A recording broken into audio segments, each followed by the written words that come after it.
네, 여러분 안녕하세요. 오늘은 동화에 대해서 저와 함께 공부를 해보도록 하겠습니다. 오늘 배울 동화는요, 자음 동화를 배울 텐데 그 동화에 대한 기본적인 개념과 함께 순행 동화, 역행 동화, 상호 동화, 그 다음에 완전 동화, 부분 동화, 직접 동화, 간접 동화 이런 식으로 배워보도록 하겠습니다. 음운 변동에서 교체를 가장 처음에 배우고요. 교체는 다른 말로 대치라고 하는데요. 정말 말 그대로 음운이 바뀌는 현상을 얘기를 합니다. 이 중에서 동화는요. 그 교체 중에서 한 음운이 다른 음운에 닮아가는 현상이라고 이해를 하면 됩니다. 이거를 어떻게 생각하면 되냐면 우리가 친한 친구가 생겼어요. 이 친구가 만약에 축구를 좋아하면 나도 이 친구와 함께 다니면서 같이 좋아질 수 있죠. 그렇게 사람 사이에서도 나는 그에게 동화되었다 라고 쓸 수 있습니다.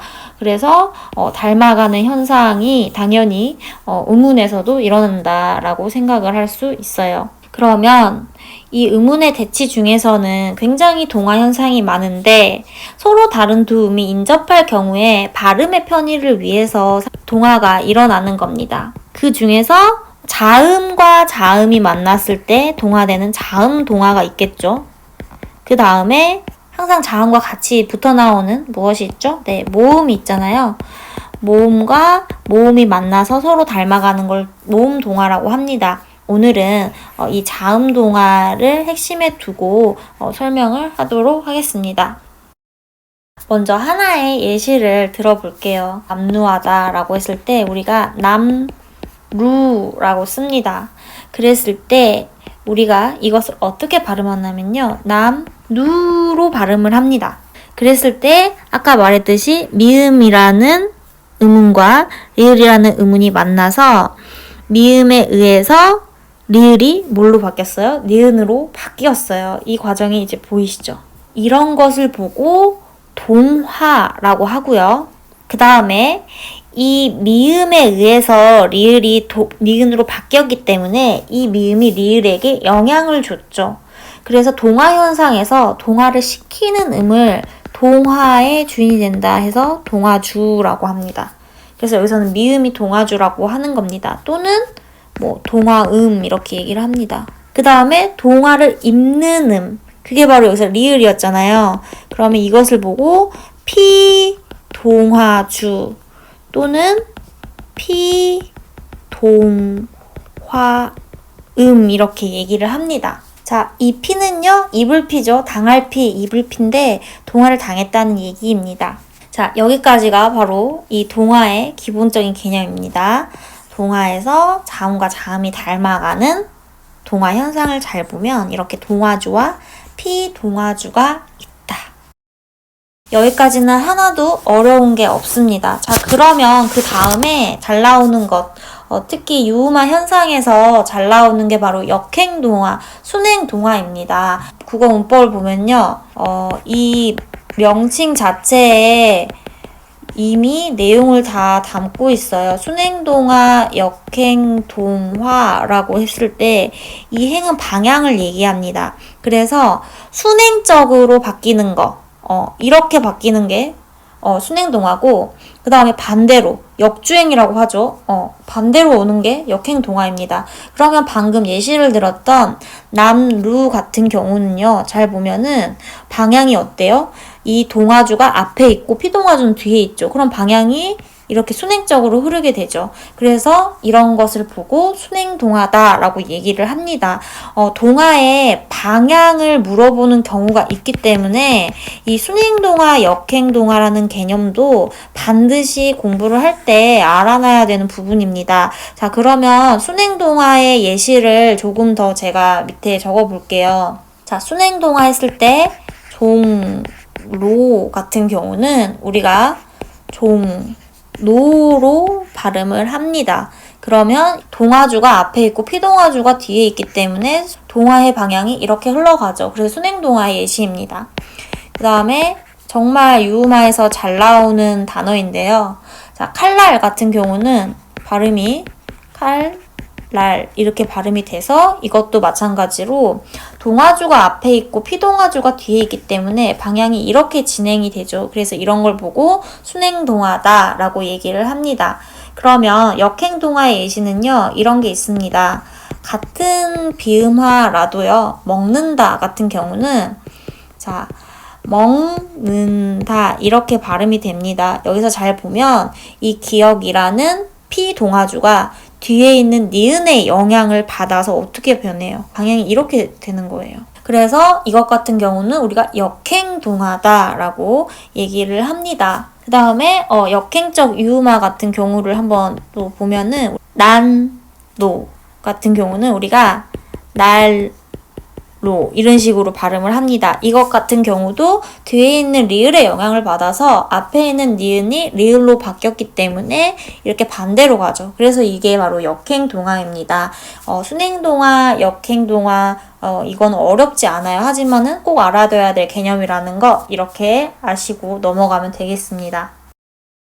자, 그 다음에 오늘의 핵심적인 설명이라고 얘기를 할 수 있는 상호 동아에 대해서 설명을 하겠습니다. 이 상호 동아라는 거는요, 사실 학계에서는 이 상호 동아라는 개념을 인정하지 않기 때문에 예전 7차 교과서라던가 이런 부분에선 상호 동아가 많이 다루어졌지만 지금은 이 상호 동아라는 표현을 거의 안 쓰는 것이 추세에 해당을 합니다. 그래서 여러분들이 이 상호 동아라는 개념을 명확하게 정의를 내리기가 어려울 수 있습니다. 우선 이 상호 동아라는 건 말 그대로 우리가 두 사람이 영향을 주고받는 거를 상호적이다 이렇게 표현을 하는데 여기서 상호 동아 같은 경우도 두 자음이 서로 영향을 주고받아서 둘 다 바뀌는 것을 얘기를 합니다. 자, 예를 들면요. 이런 게 있어요. 우리가 그것을 막론하고 이런 표현을 씁니다. 그때 막론이라는 것이 어떻게 발음이 되냐면요. 최종 발음용을 먼저 쓸게요. 막론 이런 식으로 발음이 됩니다. 그러면 여기서 이제 탐구점이 생기죠. 기억이라는 종성과 리을이라는 초성이 지금 어떻게 바뀌었어요? 이응과 니은으로 바뀌었죠. 기억, 리을이 완전하게 바뀌어서 이응, 니은이 됩니다. 처음에 이것을 어떻게 정의를 할지 애매한 거예요. 그래서 기억하고 리을이 서로 영향을 줘가지고 이응, 니은이 됐다. 이런 식으로 우리가 배우고 다뤘지만 사실 이것을 자세하게 뜯어본다면 이렇게 볼 수 있는 근거가 없습니다. 이 막론과 막론의 사이에는요, 어떤 게 있어야 되냐면은, 막론이 있어야 됩니다.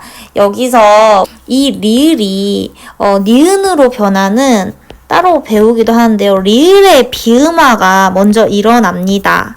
자, 그 다음에 이 뒤에 있는 니은 때문에 기억이라는 파열음이 당연히 비음과 만나면 뭐가 일어나요? 비음화가 일어나잖아요. 파열음이 뒤에 비음을 만나면 이런 식으로 비음화가 일어나기 때문에 자연스럽게 여기서 비음화를 거칩니다. 그래서 사실 이 같은 경우는 상호 동화가 일어났다고 보기보다는 첫 번째는 리을의 비음화가 일어난 다음에 두 번째로 또다시 비음화가 일어났다. 그래서 어떻게 보면 두 번의 비음화가 일어나서 이 최종령이 나왔다. 이렇게 볼 수가 있습니다. 그래서 기존의 기억 리을이 뭐 어떻게 서로 영향을 줘서 갑자기 뿅 하고 이응 니은이 나타났다라고 하기보다는 이런 식으로 설명하는 게 사실상 맞죠. 그래서 상호 동화라는 개념을 다루지 않습니다. 그리고 이 리을이 이렇게 니은으로 바뀌는 이유가 기억 때문인지 명확하지 않아요. 왜냐면 다른 의문 현상을 연구를 했을 때 리을이 니은으로 바뀐 것은 기억에 동화된 결과라고 볼 수 있는 근거가 전혀 없는 거예요. 기억이 뭐 별다른 특성을 가지고 있다고 볼 수가 없고, 다음으로 기억이 이응으로 바뀔 때도요, 리을에 동화된 게 아니죠. 이 리을에 동화된 게 아니라 실제로는 니은에 동화된 거기 때문에 이 기억과 리을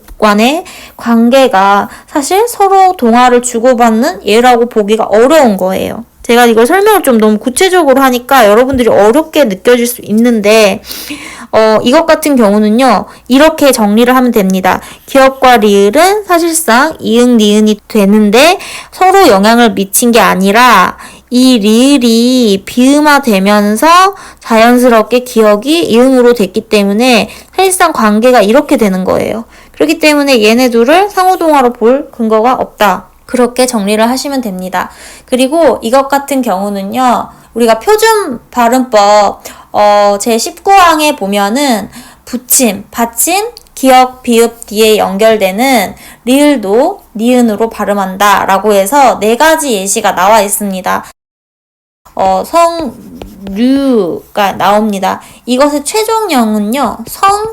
성유입니다. 여기서 마찬가지로 기역, 리을이 이응, 니은으로 바뀌는 과정이 나오죠. 근데 이게 그냥 뿅 하고 서로 상호동화한 게 아니라 사실상 가운데에서는 이 리을이 니은으로 바뀌는 리을의 비음화가 일어난 다음에 나타난 과정이라는 겁니다. 이것 같은 경우는 성유가 중간에 있었겠죠? 그래서 이런 과정을 거칩니다. 표준 발음법이 이렇게 정말 말 그대로 법칙이잖아요. 사실 이 인과관계를 명확히 밝힐 수 없기 때문에 그냥 받침, 기역, 비읍 뒤에 연결되는 리을도 니은으로 발음한다 라고 리을의 비음화 규칙을 하나 만든 거예요. 명확하게 정의가 되지 않으면 규칙이라도 만들어서 이렇게 설명을 해줘야겠죠. 그 다음에 이제 비읍 같은 경우는 어떻게 되냐. 협력이라는 단어가요. 최종형은 협력이 됩니다. 이것 같은 경우도 비읍과 리을이 있죠. 근데 여기서 어떻게 돼요? 미음과 니은이 돼요. 이거를 그 전에는 상호동화로 설명했다. 그러나 그렇게 볼 수가 없다. 그리고 이것도 마찬가지로 리을의 비음화가 일어나서 어떻게 돼요? 역이 되는 거예요. 그러니까 이거는 사실 지금 같은 원리를 따르고 있습니다. 그래서 뒤에 있는 니은에 자연스럽게 이 비읍이라는 파열음이 비음으로 바뀌는 거죠. 그 다음에 또 한 가지 마지막으로 해보면요. 리 같은 경우도요. 범리로 발음을 합니다. 그래서 여기서도 마찬가지로 리을의 비음화가 일어나야죠. 리가 되고 여기 있는 니은, 비음의 앞에 있는 파열음, 비읍이 영향을 받아서 범리라는 최종형이 되는 것입니다. 이게 바로 상호동화의 어떤 진실이다 이렇게 볼 수가 있습니다. 그래서 여러분들이 이 상호동화라는 개념은 한번 생각을 해야 됩니다. 그리고 뭐가 중요하냐? 표준 발음법 제19항을 꼭 한번 읽어보시면 이해가 더 될 거예요. 이 상호동화의 우문론적 원리를 명확하게 설명할 수 없기 때문에 이 표준 발음법 제19항에서 리을의 비음화로 이것을 따로 다루고 있구나 라고 생각을 해야지 상호동화를 그냥 무조건 외운다? 이거는 아닌 것입니다. 무슨 말인지 아시겠죠? 자, 그 다음에 알아놓아야 될 개념이 동화의 정도에 따른 것입니다. 동화의 정도에 따라서 우리가 완전하게 같아지면 완전 동화, 동일체가 된 거죠. 근데 완전하게 같지는 않고 어떤 조음적인 성질만 같아지면 불완전 동화입니다. 이것 같은 경우는 완전히 같은 음운이 된 게 아니라 같은 성질을 가지게 된 거죠. 예를 들면은 이런 게 완전 동화입니다. 실라 같은 경우는 이런 식으로 발음이 되는데 어떻게 돼요? 니은하고 리을이었던 게 완벽하게 리을로 일치가 되죠. 이런 게 바로 완전 동화입니다. 굉장히 쉽습니다. 그러면은 불완전 동화는 뭐냐? 예를 들면 이거예요. 국민 같은 경우는요. 공민이 되는데 이것 같은 경우는 이 파열음이 이응이라는 비음성을 가지게 됩니다. 이 비음성은 누구한테 왔다? 요 미음이 준 겁니다. 그래서 이응하고 미음은 동일한 음운은 아니지만 비음성이라는 이 좋은 방법의 성질만 공유한다 해서 불완전 동화입니다. 이것은 그렇게 어렵지가 않을 거예요. 자, 그 다음에 더 쉬운 거 하나 하겠습니다. 동화주와 피동화주의 거리에 따라서 우리가 직접동화와 간접동화가 있습니다. 사실 여기까지는 그렇게 많이 나오지는 않는 부분이긴 한데요. 혹시나 해서 덧붙이겠습니다. 이 직접동화는 말 그대로 굉장히 가까이서 동화를 이루는 겁니다. 거진 대부분의 음운 규칙이 다 직접동화에 속한다고 볼 수 있습니다. 예를 들어서 우리가 믿는 같은 경우도요. 이거 발음을 믿는 이런 식으로 하죠. 그랬을 때 이 디귿과 니은이 굉장히 맞닿아 있죠. 여기 사이에 아무 거리가 없는 거예요. 이런 걸 보고 직접적으로 맞닿아 있다 해서 직접 동화고요. 간접 동화가 뭐냐라고 하면은 이것 같은 경우는 예시를 한번 특이하니까 파란색으로 쓸게요. 자, 뚫는 같은 경우는요. 이렇게 히읗이 들어간 겹받침은 탈락이 되고요. 발음형이 어떻게 되냐? 뚫른으로 바뀝니다. 요 니은이 어디에 리을의 영향을 받아가지고 간접적으로 동화가 된 거죠. 근데 여기에 뭐가 있어요? 여기에 히읗이 들어가 있잖아요. 그래서 리을과 니은 사이에 거리가 생기는 거예요. 그래서 이것 같은 경우는 간접 동화다 이런 식으로 우리가 이해를 할 수가 있습니다. 동화의 개념과 동화를 어떻게 분류할 수 있는지 그 각각의 기준에 따라서 정리하는 시간을 가져보았는데요. 이 부분에서 이제 확실하게 동화를 정리를 하고 넘어가시기 바랍니다. 오늘 수업은 여기까지고요. 다음 시간에 다시 만나요. 좋아요와 구독 꼭 눌러주세요. 안녕.